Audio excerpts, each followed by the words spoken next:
இப்படி இருக்கும்னு நான் கொஞ்சம் கூட நினைச்சு பார்க்கல. கொலசை முத்தாரம்மன் கோவில் தசரா வந்து ரொம்ப சூப்பரா செலிப்ரேட் பண்ணியிருந்தாங்க. எல்லா பக்கமுமே ரொம்ப ரஷ்ஷா இருந்துச்சு.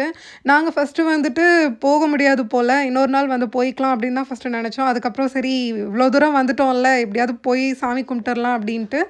100 டிக்கெட்ல தான் போயிருந்தோம். ஒவ்வொருத்தவங்களும் வேஷம் போட்டு வரத பார்க்குறதுக்கே அவ்ளோ அழகா இருந்துச்சு. அதுவும் இந்த வருஷம் வழக்கமா மாலை போட்டிருக்கவங்கள விட நெறைய பேர் மாலை போட்டிருக்காங்க. எனக்கு இந்த வேஷம் போட்டிருக்கவங்களெல்லாம் அதுவும் அந்த காளி வேஷம் போட்டிருக்கவங்களெல்லாம் பார்க்குறப்ப ஃபர்ஸ்ட்டு கொஞ்சம் பயமா தான் இருந்துச்சு.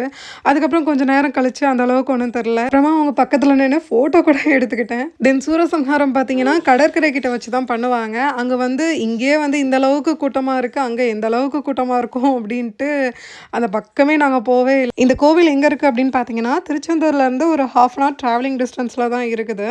அண்ட் யாருக்கெல்லாம் குலசை முத்தாரம்மன் கோவில் தசரா பத்தி தெரியும்னு மறக்காம கமெண்ட்ல சொல்லுங்க.